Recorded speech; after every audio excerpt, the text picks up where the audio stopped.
Today is a one camera, one lens challenge kind of day, except I have multiple cameras with me. The one I'm talking to you right now, but as for you, I'm keeping you where you belong. Close to my heart. It's a street photography POV style kind of vlog today with my Sony a7 III, Sony 50mm f1.2 lens combo. Let's go around Hong Kong and take some photos.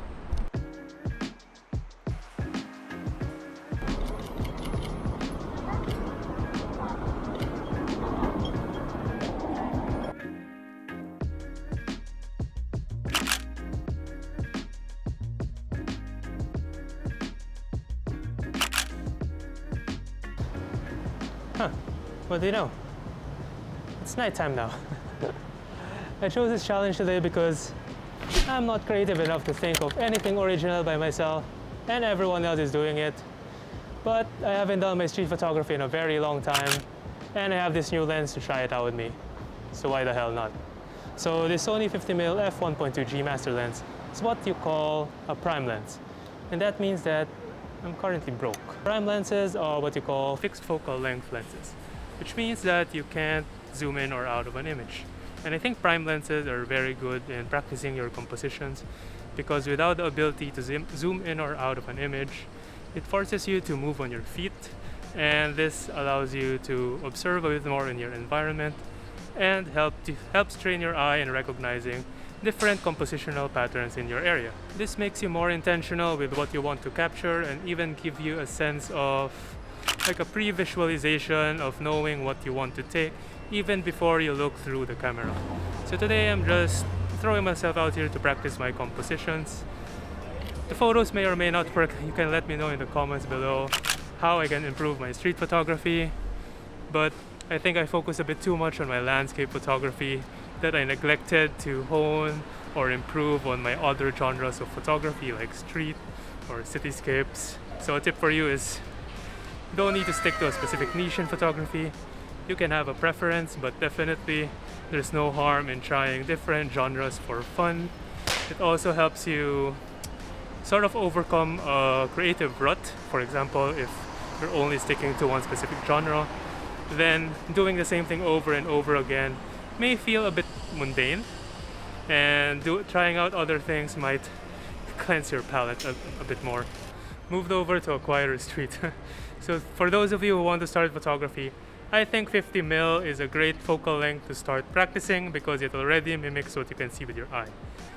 So in my opinion, there is a lot less thinking involved because what you see is what you get kind of thing.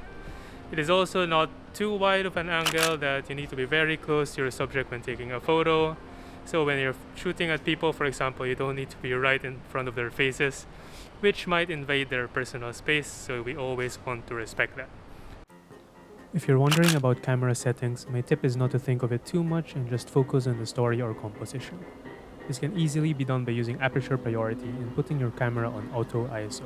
I think street photography is about freezing a moment about the daily life, and this is usually fast-paced, so you want to think less about the proper settings and stop missing the crucial moments.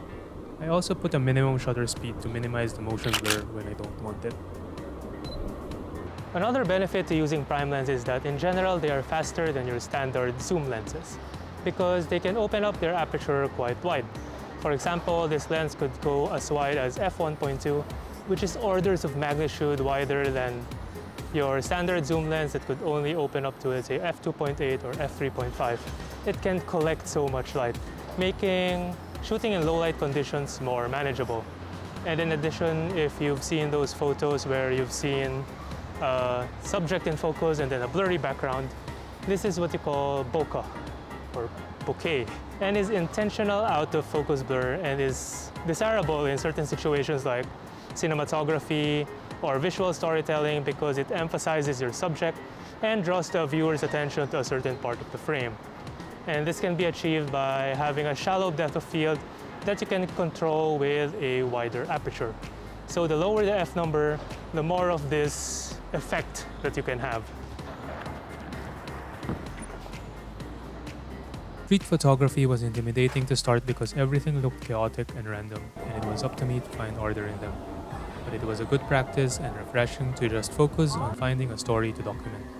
I will definitely consider to do more of these kinds of vlogs to share with all of you, exploring different districts of Hong Kong. Let me know if this is a series that you will be excited to watch.